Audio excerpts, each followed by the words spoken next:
This is CBN NewsWatch. And thank you so much for joining us. I'm Ephraim Graham. The struggle to fix the immigration system drags on and heats up as lawmakers work to hash out some kind of deal. President Trump and members of his administration are feeling the pressure. CBN's Jenna Browder reports now from Washington. The battle over immigration continues, both at the border and in Washington, as both sides step up their rhetoric. We need people that can help us. We want a merit-based immigration system. We need safety at the border. We need the wall. The wall's going to happen. The crisis, more than 2,000 kids separated from their parents in just over a month. The president is blaming Democrats and suggesting he wants all illegal immigrants sent back immediately without court action, tweeting over the weekend, "We cannot allow all of these people to invade our country. When somebody comes in, we must immediately, with no judges or court cases, bring them back from where they came." We need a wall. We need border security. The Department of Homeland Security is reporting more than 500 kids have been reunited with their parents, though about 2,000 are still separated. The Pentagon now preparing to house detained immigrants on at least 2 military bases. But there are questions about how long families and children can be held. Right now, children can't be held longer than 20 days. As the struggle drags on, members of Trump's administration are feeling the heat. Press Secretary Sarah Sanders was asked to leave this Virginia restaurant. As you're deporting and imprisoning. Protesters shouted down DHS Secretary Kirstjen Nielsen at this Washington restaurant. Shame! Shame! Shame! And they were outside her home, taunting and calling her a modern-day Nazi.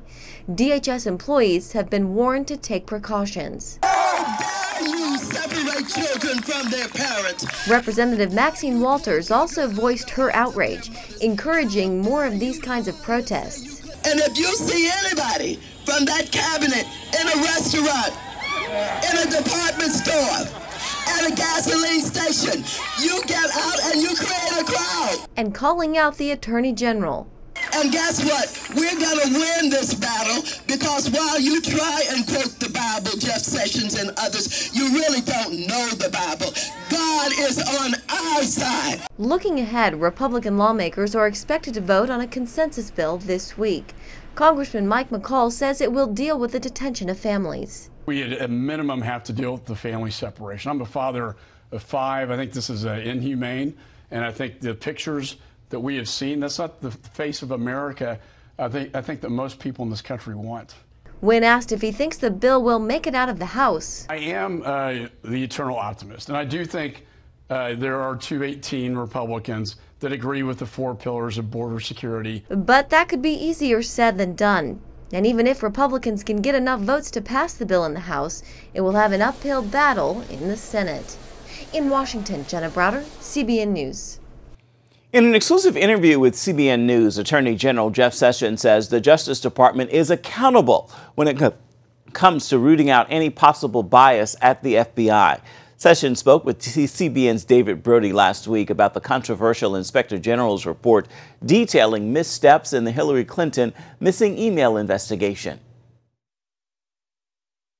Conservatives say the Inspector General's report details examples of political prejudice against President Trump, along with favorable treatment in the Hillary Clinton email server investigation. Yet the report said bias didn't have an effect. Plenty of House Republicans see it differently. And attempts to minimize and mitigate this bias are so antithetical to what we want and deserve in our law enforcement officers, and it's dangerous. So what does the Attorney General think of the report? Well, it's a 500-page report. We are digesting it carefully. We are not going to be defensive. We are going to, in fact, take action wherever action is justified.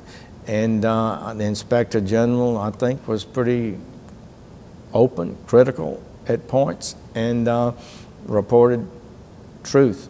Is it fair to say there's political bias inside the FBI? Well, I'll let the report speak for itself, and people can evaluate that. In our interview, the Attorney General would not say the word bias. The new FBI director, Christopher Wray, has come under criticism for accepting the report's findings, leaving the Attorney General to defend him. Chris Wray is a man of integrity and ability, and he is in his own proper step-by-step way, improving the FBI. Sessions tells me he's improving the FBI too. We've got a new FBI director, a new deputy director, a new chief of staff, a new legal counsel, a new press person. Too many leaks coming out of this. President Trump has consistently been critical of what he believes is corruption at the FBI. He's also been critical of Sessions when it comes to the Russia investigation. And the president's frustrated about, this investigation that I'm confident I correctly recused myself on. But he and I agree on the great issues. Sessions has weathered quite a few storms so far. As to the weather forecast for the future, well, that remains partly cloudy. David Brody, CBN News, Washington. And here's a look now at some of the other major headlines we're following for you today inside the CBN newsroom. For the first time in years, North Korea has decided not to hold its annual anti-U.S. imperialism rally. The celebration usually marks the anniversary of the start of the Korean War, with hundreds of thousands in attendance. The decision to ditch this year's event representing another sign of easing tensions following the summit between leader Kim Jong-un and President Donald Trump. More than 600 homes have been evacuated in Northern California as a wildfire burns out of control. The Pawnee fire sparked Saturday and has burned across 12 square miles, destroying 12 buildings in its path. More than 200 firefighters are battling the blaze and say the cause is not immediately known, and there is no estimate on when it might be contained. Driving schools in Saudi Arabia are welcoming women as the country officially lifted its driving ban on women Sunday. The lift allowing them to drive for the first time since the 1950s. Driving school officials say thousands of women have already registered. Now, for more on these stories throughout the day, you can visit cbnnews.com. President Trump is putting even more economic pressure on China. The White House is planning to ban many Chinese companies from investing in U.S. tech businesses, and it will block new technology exports to China. The Wall Street Journal reports the actions are designed to stop Beijing from moving ahead with plans to become a world leader in 10 major areas of technology. But the latest U.S. moves could raise more concerns about the growing trade tensions between America and China. Turkish President Recep Erdogan won a landmark victory in Sunday's national elections. Turkey's Elections Commission declared Erdogan's AKP party and his allies won a majority of the votes in the seats in parliament. As Chris Mitchell reports now, Erdogan's victory gives him unprecedented power as Turkey's president, and some are warning it could signal the end of democracy in Turkey. Turkish President Erdogan hailed his victory as a lesson for how democracy works. Yet the election abolished the office of Prime Minister, reduced the powers of Parliament, and ushered in a new executive presidency that gives Erdogan sweeping new powers. The election represents a 15-year attempt by Erdogan to make himself undisputed ruler of Turkey. Some believe he sees himself as the rightful heir to the Islamic caliphs who once ruled much of the Muslim world. Erdogan has a vision. He is going to be the most important man, the influential man of the Middle East. He would like maybe to be a Khalif again. That's what I saw in the Turkish media. Middle East expert Zvi Mazel says Turkey's new presidency is not like the U.S., but one that gives Erdogan a monopoly on power. They will be in charge of all the ministries and all the organization in Turkey. You see? There will not be kind of check and balance, nothing. He is the only one who is going to decide. If the results are confirmed, Erdogan will be from now on a real dictator. Since a failed coup in 2016, Erdogan jailed thousands of his critics, including judges, teachers, civil servants, and journalists. This election gives him expanded powers over the legislature and judiciary, and presents a major challenge to Israel and NATO. It's very grave. Not only that, he bought from Russia the S-400 system, anti-missile system. And while 2 days ago, he got the first F-35 from the United States. The big question will be whether or not there will be a new opening towards Turkey's Western allies. A good test of that might very well be the NATO summit that's coming in about 2 weeks' time in Brussels. Erdogan's allies and enemies reveal his allegiances. He supports the Muslim Brotherhood and Hamas in Gaza. He compared Israel to Nazi Germany when Israeli troops defended their border. Chris Mitchell, CBN News, Jerusalem. Immigration from the Islamic world is causing a political earthquake in Europe, and it's threatening the political future of its chief architect, German Chancellor Angela Merkel. Dale Hurd reports that the rebellion against the European Union's immigration policy is spreading. Almost half of Germans now want Chancellor Angela Merkel to resign. Her coalition government could collapse if she doesn't get the right EU agreement restricting the number of migrants entering Germany. President Trump tweeted that the people of Germany are turning against their leadership over migration. Trump was mocked for also tweeting that Germany's crime rate is up, although official figures show it's at a 30-year low. But violent crime in Germany is up, and it's because of migrants. 1,000 Europeans have now been injured or killed in terrorist attacks involving migrants since 2014. And Germany has been targeted with terror plots more than any other European nation, by a wide margin. The rebellion against the European Union's migrant policy has now spread to Italy. Italy's new interior minister says, if someone in Europe thinks that Italy should continue to be a landing point and a refugee camp, they are mistaken. 4 of the immigration rebels, the Czech Republic, Slovakia, Hungary, and Poland, refused to participate in the EU Summit on Migration. The rebellion has also spread to the grassroots in Sweden, where one poll shows the anti-immigration Sweden Democrats with a clear lead heading towards September elections, with some asking if Sweden is about to have its Trump moment. Sweden's refugee policy has imported crime, terrorism, and a lot of refugees that experts say are uneducated and unemployable. Swedish security expert Magnus Norell. If you live in Stockholm, in certain areas of Stockholm, you never see this. You don't have to see this. But in smaller communities, in smaller cities, you can't avoid it. And that there is where the change will come. And change is coming to a number of nations in Europe. Dale Hurd, CBN News. Coming up, the Me Too movement has made its way to the church, how sexual abuse survivors overcame their past. Reporting in Swansea, Illinois. Still ahead, showing God's love on the mission field. See how this man is helping orphans in Ethiopia. And welcome back. The Me Too movement set off seismic waves across Hollywood, Wall Street, and Washington. Now the issue is shaking up the church as well. Our John Jessup interviewed a sexual abuse survivor who's on a mission to help victims see themselves in a different light. Kim and Monty Weatherall enjoy spending time together, whether it's in church or working out at the gym. She's helped him tackle weight loss. 80 pounds, yes. I walked in there well over 300 and upwards of 320 pounds. And also in dealing with a painful past. When I got home and he told me what his plan was, it hit me like a ton of bricks. I made a decision to end my life. Monty resisted getting help because as a pastor, he's used to giving advice. Most people in his life know Pastor Monty as a young, dynamic preacher, always armed with an encouraging word. What they didn't know was for years, he wore many masks, projecting different personas to hide a painful secret. From 4 to 7 years old, I was abused over those 3 years by 2 male relatives. He never told anyone about the abuse, fearing retribution. Instead, Monty hid the pain, pretending to be someone else. For the rest of my life, I began to play these different characters because I was so uncomfortable with being myself.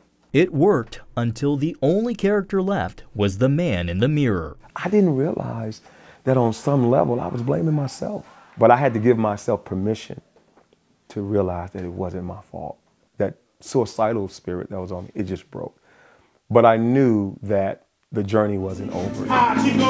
The road to recovery started on the outside, with a goal of getting in shape to lay a foundation for his emotional healing. I think psychologically, as I am being, tortured as a child by the abusers, I try to really just hide all of that. being overweight, out of shape, I made a decision that a part of taking my life back, I had to take my body back. Monty found a counselor and worked through difficult sessions, recalling those early childhood memories. And just like female victims, it took decades into adulthood to begin the process. The majority of women that I see who are violated as a child really aren't ready to start the healing process till they're at least 30. Sexual violence has got to go. In the #MeToo era, sexual abuse scandals have now hit evangelical circles with its own social media campaign, #ChurchToo. I regretfully had a sexual incident with a female high school senior in the church. Challenging as it may be, Wheeler believes these revelations can help churches do better to address sexual abuse and reach victims. What we are seeing is the community as a whole starting to at least willing to talk about this conversation. We're seeing that churches are now, I think the Me Too movement is helping some pastors realize that, oh my gosh, we do have a lot of survivors in our churches, and what are we doing and what can we do to help them heal? That question is what motivates Monty Weatherall. I know the shame, I know the courage that it took for those women and those men that are coming out to say this happened to me. With so much interest in justice reform and redemption stories, he's concerned about neglecting the victim. I'm glad that legislation is happening. I'm glad when authentic redemption has taken place. That's great, but we can't forget those boys, those girls, those men, those women that have been abused. And so I know why the Holy Spirit led me to write this book, for that reason. That book, Taking My Life Back, documents how Monty went from suicidal thoughts We are healed right now to thriving and even forgiving his abusers. For me, it started with a decision. I had to make a decision to forgive those that sexually abused me. And my abusers, they didn't know who I was going to become. They didn't know I would become a pastor that would help thousands. They didn't know I would even witness to them and lead them to Christ and baptize one of them. For Kim, she says their marriage is stronger and they're happier than ever. Sometimes I look at him and I don't even think it's the same person I married. He was wonderful then, but he's wonderful and healthy and whole now. John Jessup, CBN News. Jesus. Amen. Reporting in Swansea, Illinois. Still ahead, showing God's love on the mission field. See how this man is helping orphans in Ethiopia. He was an orphan on the streets, but God had bigger plans for him. Now he has started a ministry to help street children. Miranda Lee is working in Ethiopia this month and has this story. She's on the world race, an 11-month mission trip to 11 different countries. This is Testimony Feeding Center, a home for orphans here in Ethiopia. And its founder, someone who knows the struggle firsthand. And I was so sad. There was so many times that I tried to commit suicide. Already without a father, Gadisa Birhanu lost his mother at just 4 years old. She got electrocuted right in front of my eyes. And then that was the only memory I have about my mom. After growing up on the street, he says God called him to ministry as an adult. I said, God, okay, if you have a plan and vision and future for me, I want to know, and I will follow you. That's when he founded Testimony Feeding Center. Located just outside the capital, it's a place that provides orphans with free meals, clothes, education, and health care, all with Matthew 25:40 as its mandate. It's an innovative ministry that's receiving national attention. But Gadisa is unique. He is an orphan. He started from nothing, and he became helper to the orphans. He is a very good example for a lot of us. When we came to Testimony, we were welcomed by good love. We have a really good meal. I am very happy. Without a father of their own, the children at Testimony even use Gadisa's last name at school. What's your name? My name is Gruma. Gruma Gadisa. I didn't go to God. He came to me, and he found me, and he gave me life. He was there when I was hungry. He He was there when I was thirsty. He was there when I was homeless. Right now, the center is currently sponsoring 10 children. However, the Ethiopian government is currently working with Gadisa to grant him a piece of land so that he can expand his ministry to reach even more children. In Addis Ababa, Miranda Lee, CBN News. It is time for your Monday Motivation. I pray this will inspire you as you jumpstart your week. Remember this, when you find favor with God, others will find favor with you, and there is no denying it. There is no stopping it. God does provide favor for you just because you love Him and because He loves you. With that word, be sure to make this a marvelous Monday. Remember now, you can find more of our exclusive coverage of the issues you care most about at cbnnews.com. And we would love to hear what you think about the stories you've seen here today. You can do that by emailing newswatch@cbn.com. And of course, you can always reach out and touch us on Facebook, Twitter, as well as Instagram. Hope you'll join us again right here next time. Thank you so much for your company. Make this a marvelous Monday and a wonderful rest of the week. We'll see you right back here, same time tomorrow. Goodbye, everybody, and God bless.